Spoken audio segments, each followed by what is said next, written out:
શું કરું? મનુષ્યના જીવનમાં જેમ જેમ આયુષ્ય વધતું જાય તેમ તેમ જીવવાની આશા પણ વધતી જાય.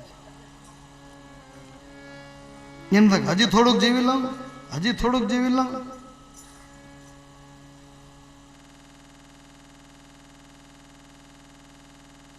પણ મેં મારા માટે તૈયાર ન કરી, એકાધી મેં એવી પાર્ટી પણ તૈયાર ન કરી.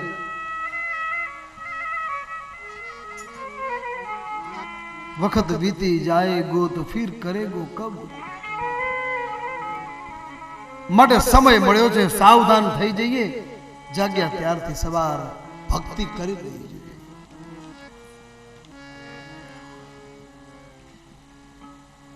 ઘોર કળિયુગ આવશે મોટા ભાઈ.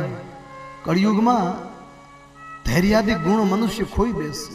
જો કળિયુગમાં સૌથી મોટી ધીરજ આપણે ગુમાવી દીધી. ઘડીક વાર માણસને જેણા નહીં, થોડીક વાર થાય તો ધુઆ ફુઆ થઈ જાય. ધીરજના ધૈર્યાદિક ગુણ હતા એ નષ્ટ થઈ ગયા કળિયુગમાં.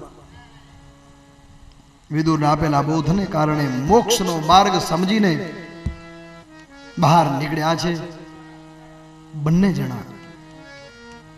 સુબળની કન્યા પતિપતા સ્ત્રી ગાંધારી પણ સાથે નીકળ્યા છે હિમાલય તરફ હાથ ગાળવા માટે. યુધિષ્ઠિર આવા જો નિત્યક્રમ પ્રભારી વિદુર જેના બોધ લાગી આવ્યા છે. હંમેશા આપ કોઈને સાચી વાત કહેશો ને, એક વખત કડવી લાગશે પણ એને જરૂર અસર થશે. એ કદાચ શર્મિંદા થઈને આપણી સામે નહીં સ્વીકારી શકે, પણ સૂતો સૂતો પથારીમાં યાદ તો કરશે કે ખરેખર આણે મારા માટે આટલું બધું કર્યું તો મારા માટે કંઈક તો કરવું જોઈએ ને. કોઈક આપણને સાચી શિખામણ આપી જાય ને, એનો આભાર માનજો. એને તમે ધૂતકારજો નહીં, તમે એની ઉપેક્ષા ન કરજો. કદાચ તમારા અહંકારમાં તમે ન સ્વીકારી શકો તો ચાલશે, પણ સૂતા સૂતા બેડ ઉપર તો સ્વીકારી શકીએ ને કે આણે જે વાત કરી મારા માટે આટલું બધું બોલ્યો, આણે મને આટલું કહ્યું, તો હવે થોડુંક મારે પણ બે ડગલા આગળ વધવું જોઈએ. વિદુરજીની વાત ધૃતરાષ્ટ્રને લાગી આવી. બધા યાત્રા કરવા નીકળ્યા. આ બાજુ ઘર ખાલી થઈ ગયું. બીજે દિવસે સવારના પહોરમાં યુધિષ્ઠિર મહારાજ જાય છે વડીલોની સેવા કરવા માટે. ઘરમાં કોઈ ન જોયું. ચારે બાજુ બધા જ ભવનોમાં ગોતવા લાગ્યા. ક્યાંય વિદુર ધૃતરાષ્ટ્રને માતાજી ન મળે. સંજયને પૂછ્યું. સંજય બોલે, મહારાજ હું પણ તમારા વૃદ્ધ માતા પિતાને ગોતો છું. યુધિષ્ઠિરજીને ડર લાગ્યો મોટા મોટો કે આ મહેલમાં નથી, શું ભાગી ગયા હશે? અને ભાગી ગયા હશે ને તો મોટા મોટો ડર ભીમનો કે ભીમડે કંઈક આડું અવડું બોલી દીધું હશે કે અમે તમારી સેવા કરીને અમે તમને ખવડાયા, આ કંઈક બોલી ગયો હશે. વિશ્વાસ તો છે કે નહીં બોલ્યો હોય, પણ કદાચ નથી.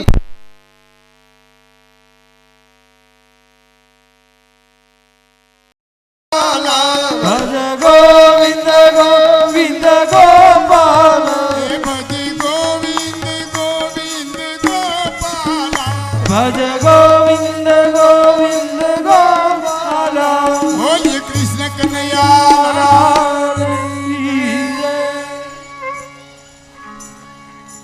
વિદુર ચરિત્રમાં બોધ લાગી આવ્યો. સર્વ આશક્તિને છોડી ધૃતરાષ્ટ્ર હિમાલય નીકળ્યા છે. યુધિષ્ઠિર મહારાજ ગોતે છે, વડીલો નથી. કંઈક કદાચ ભીમે તો અપમાન નહીં કરી હોય ને, ગોતવા લાગ્યા છે. એ જ સમયે તુંબર લઈ નારદજીનું આગમન થયું. નારદજી કહેવા લાગ્યા છે કે રાજન, જો હુઆ સો અચ્છા હુઆ.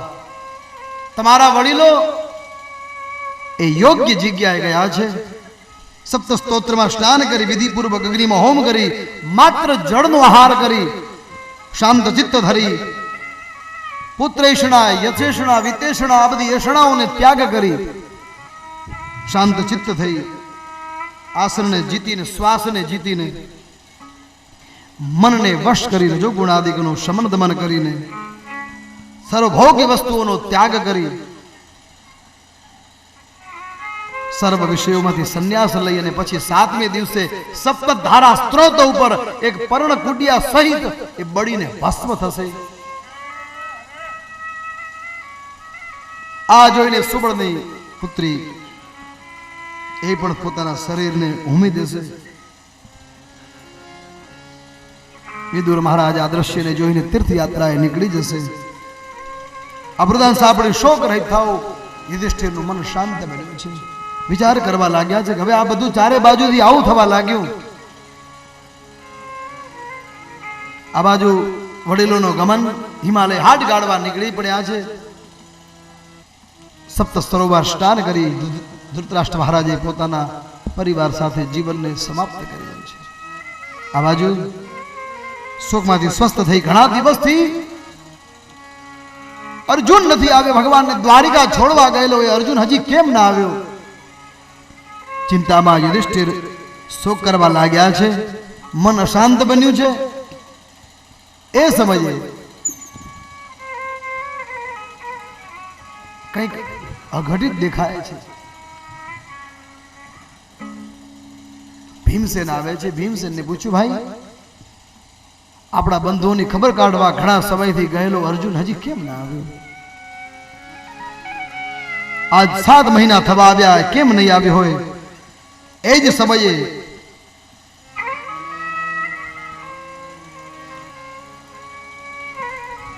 ધૃતરાષ્ટ્ર ના ગમન પછી વિદુરજી એકલા પડ્યા છે. માણસ ક્યારે પણ પોતાનો વડીલ કે મોભી ગુમાવે ને જીવનમાં એકલો બની જાય.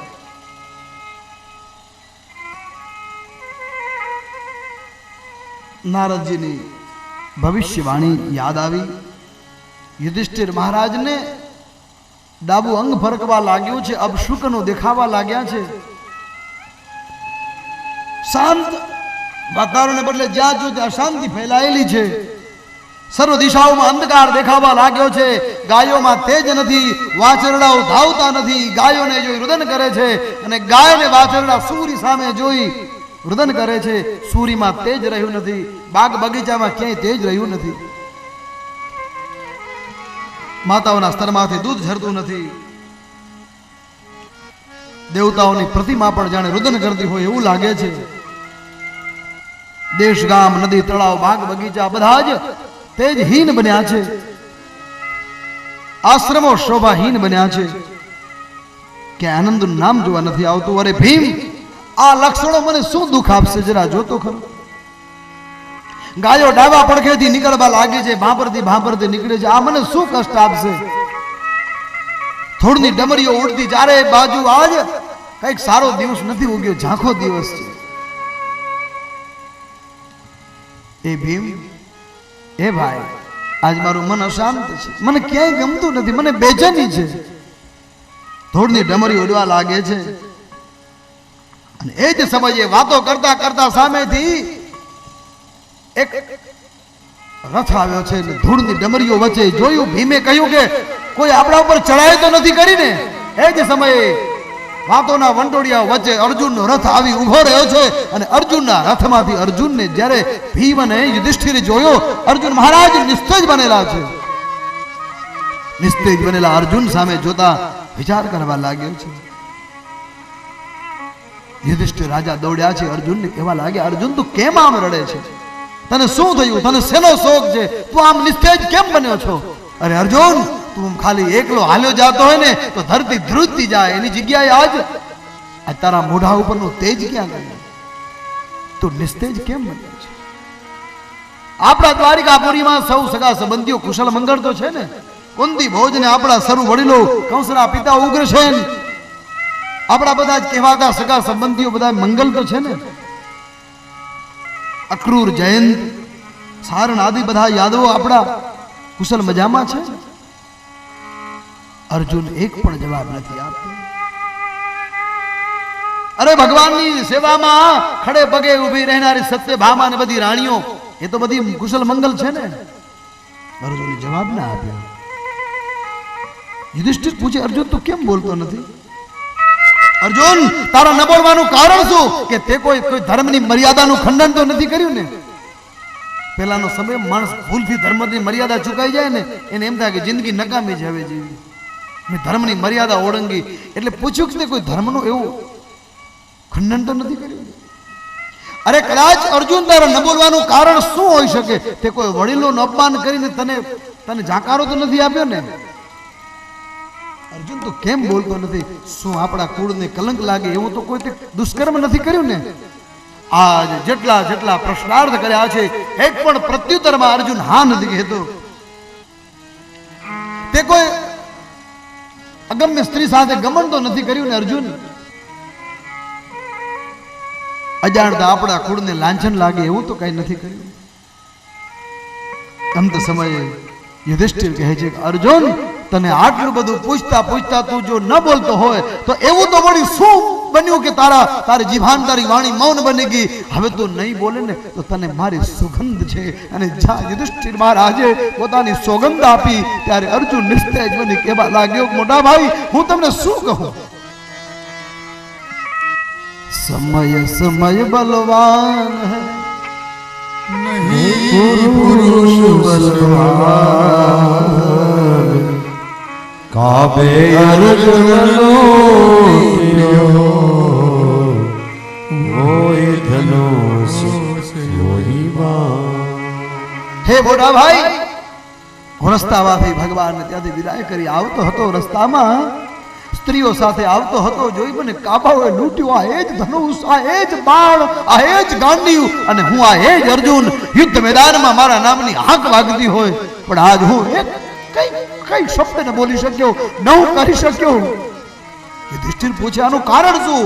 બોલે સૌના પ્રાણ પ્યારા સખા શ્રી કૃષ્ણ આપને છેતરી સર્વ સુખ ભોગવી સ્વધામ પહોંચ્યા છે. મોટા ભાઈ, જેના આધારે જીવતા હતા એ આપણો નધારાનો આધાર. આપણને વિજય અપાવ્યો, આપણને સુખ આપ્યું, આપણને જેને શાંતિ આપી એ શ્રી કૃષ્ણ આપ સૌને છોડી આ ધરતી ઉપરથી વિદાય થઈ છે. અરે ભાઈ, કોઈ પરદેશ જાય ને તો આશા હોય કે કાલ આવશે, 6 મહિને 12 મહિને. અરે મુંબઈ ગામ ગમત્રે જાય તો એમ કે કાલે આવે, મહિને 6 મહિને 12 મહિને 2 વર્ષે. પણ આજ શ્રી કૃષ્ણ સ્વધામ ગયા, હવે ક્યારેય વળીને પાછા વળવાના નથી. એ વાતનું દુઃખ અર્જુન કહે વિના શરીર મળતું લાગે એમ શ્રી કૃષ્ણ વિનાનું આ જીવન હવે અધૂરું છે. હવે કોના સહારે હવે જીવશું? આપણો હાથ ઝાલનારો તો એ તો હાલ્યો ગયો, હવે ક્યારે મળશે? મોટા ભાઈ, એ જ વાતનું મને દુઃખ. હું એ સ્ત્રીઓ જોડે લાચાર થઈ લૂંટાઈ ગયો જંગલ વચ્ચો વચ. એ જ ધનુષ, એ જ વહી ધનુષ વહી બાણ.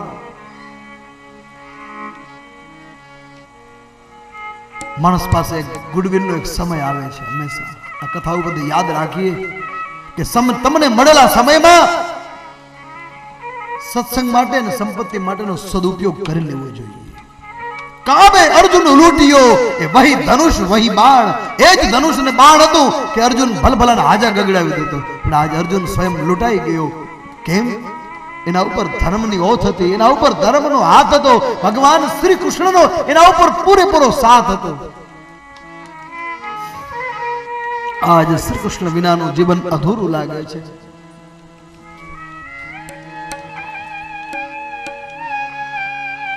આપણે એને તો સદાને માટે રથનો સારથી સમજ્યા.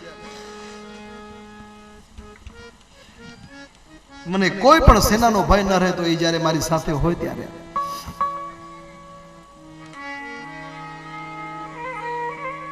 આ દિવસ સુધી એની કૃપાથી આપણી સેનાને આંચ ના આવી. પણ મોટા ભાઈ, તમે જેના જેના સમાચાર પૂછ્યા ને એ તો બધા જ યાદવો 2-4 થોડા ઘણા બચ્યા છે. બાકી તો અંદરો અંદર યાદવો મદિરા પાન કરી, લડાઈ ઝઘડા કરી અને ભગવાને સ્વયં એ દ્રશ્ય નિહાળ્યું. અને અંતે લોકો એ યાદવો ભગવાનને પણ મારવામાં ન છોડ્યો. અંતે ભગવાન બધાને પરાસ્ત કરી, અંદરો અંદર લડાઈ ઝઘડા કરાવી ભગવાન સ્વયં પોતે સ્વધામ ચાલ્યા ગયા છે.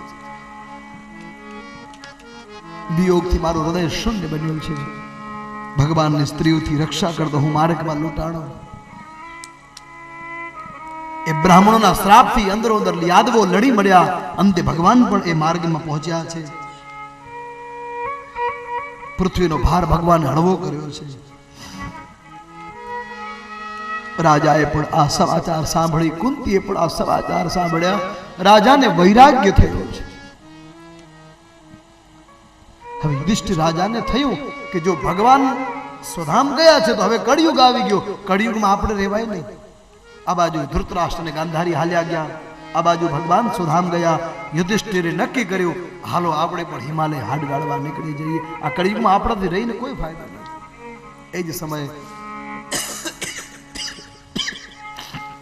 પૌત્ર એવા પરીક્ષિત મહારાજ રાજકાર્યમાં કામ કરતા થયા છે. સર્વ ઐશ્વર્યશાળી, સંપત્તિશાળી એ પરીક્ષિતે એ શાસનને જોયું છે. કળિયુગની હિંસા અને ચારે બાજુ ભય ફેલાતા જે યુધિષ્ઠિર રાજાએ પણ વિચાર કર્યો કે હવે એક ક્ષણ પણ આ કળિયુગમાં રહેવાય નહીં. સ્વર્ગમાં જવાનો વેશ ધારણ કરી પોતાના પૌત્ર પરીક્ષિત રાજાને, ચક્રવર્તી સમ્રાટ પરીક્ષિતને પોતાનું સમુદ્ર પર્યંત પૃથ્વીનું રાજ્ય સોંપ્યું. હસ્તિનાપુરમાં રાજ્યાભિષેક કરાવી આ બાજુ શૂરસેનના પતિ અનિરુદ્ધના પુત્ર વ્રજને મથુરામાં મોકલી અભિષેક કરાવ્યો. રાજાએ વેશમી વસ્ત્ર અલંકાર ધારણ કરી, સર્વ આભૂષણોનો ત્યાગ કરી બધા જ ભાઈઓ યુધિષ્ઠિર, ભીમ, અર્જુન, નકુલ, સહદેવ, ગાંધારી, પાંચાલી, માં કુંતી સહિત બધા જ સુખ સાધ્ય વસ્તુઓને, ભોગ્ય વસ્તુઓને ત્યાગ કરી શ્વેત વસ્ત્ર ધારણ કરીને જે મહાન અને ઋષિઓ, જે મહાપુરુષો ગયા છે એ મહાજનો યેન ગતા સંબંધે ઉત્તર દિશા તરફ હિમાલયને હાડ ગાળવા માટે પ્રયાણ કર્યું. બદ્રી કેદારથી ઉપરથી સત્વ પંથ, અને સત્વ પંથથી આગળ એક છેલ્લી શિલા આવે છે. બદ્રી કેદાર, બદ્રી ધામ જે છે ને ત્યાંથી સત્વ પંથ જવાય છે. સત્વ પંથથી છેલ્લે એક શિલા આવે છે, જે શિલા ઉપરથી 5 પાંડવો હિમાલય હાડ ગાળવા નીકળી પડ્યા. પછી ત્યાંથી કઈ જવાતું જ નથી. એ સ્થાન પર હિમાલય હાડ ગાળવા નીકળી પડ્યા છે. એક પછી એક નીકળતા પરમાત્માનું ધ્યાન કરતા વિદુર પણ આત્મજ્ઞાની થઈ કૃષ્ણમાં ચિત્ત લગાડી પ્રભાસક ક્ષેત્રમાં, સોમનાથની સમીપમાં પ્રભાસક ક્ષેત્રમાં વિદુરજી પણ પોતાના દેહનો ત્યાગ કર્યો છે. આમ પાંડુ વંશનું સમાપન થયું છે. પરીક્ષિત મહારાજ રાજકાજ સંભાળવા લાગ્યા છે. શુદ્ધ પુરાણે કહેવા લાગ્યા ઋષિઓ. હવે પરીક્ષિત મહારાજ યુવાન બન્યા છે, મોટા થયા છે અને પોતાના વડવાઓ, પોતાના પૂર્વજોની રીતિ અને સંસ્કૃતિ પ્રમાણે રાજકાજ કરવાની તૈયારી કરવા લાગ્યા છે. શુદ્ધજી કહેવા લાગ્યા કે ઋષિઓ સાંભળો,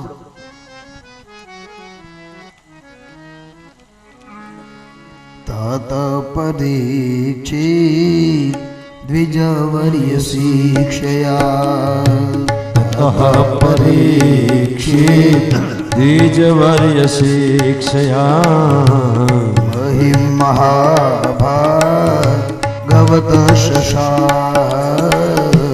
મોહિમ મહાભાગવત સસાસ યથા હિ સૂત્યામભિજાત કોવિદા યથા હિ સૂત્યામ અભિજાત કોવિદઃ સમાધિશન્તિ પ્રમહદ ગુણસ્તથા સમાધિસન પ્રમહદ ગુણસ્તથા કૃષ્ણ ગોવિંદ હરે મુરારી શ્રી કૃષ્ણ ગોવિંદ હરે મુરારી નાથેતિ નામાનિ મોહર્વદન્તિ નાથે નામાની મુહુર્વદન્તિ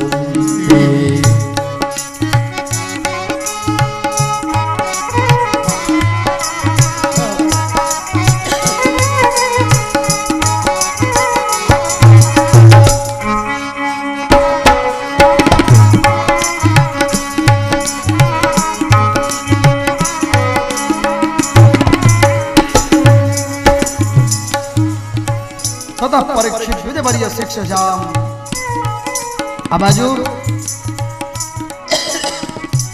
પૂર્વજોને હિમાલય હાડ ગાળવા નીકળી પડ્યા પછી પરીક્ષિત મહારાજ ભગવાનના પરમ ભક્ત રાજા પરીક્ષિત શ્રેષ્ઠ બ્રાહ્મણોની શિખામણ પ્રમાણે પૃથ્વીનું પાલન કરવા લાગ્યા છે. રાજા વડીલોની જેમ ન્યાય અને નીતિપૂર્વક સુશાસન રાજ્ય કરવા લાગ્યા છે.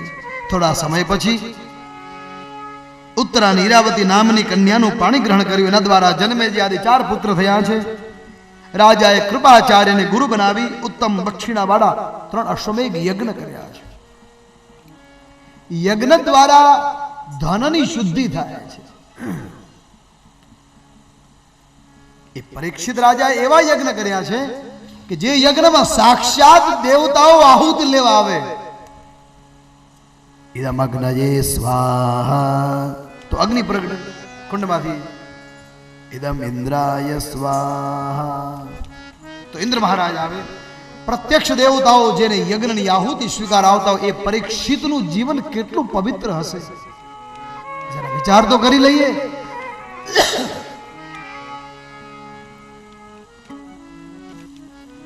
અશ્વમેઘ યજ્ઞ કરી યજ્ઞમાં દેવતાઓને પ્રત્યક્ષ બોલાવી પોતાના વડીલોની પરિક્રમા પરાક્રમની લેખાજોખા કરી કળિયુગને વરદંડ આપ્યો. શુદ્રને રાજાનું રૂપ લઈ ગાયને બળદને લાત મારી રહ્યો હતો એ સમયે દંડ આપ્યો.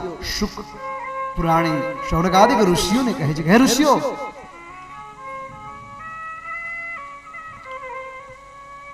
આ પરીક્ષિત રાજાએ કળિયુગને દંડ આપ્યો છે. તો શૌનકાદિક ઋષિઓએ પૂછ્યું, પ્રભુ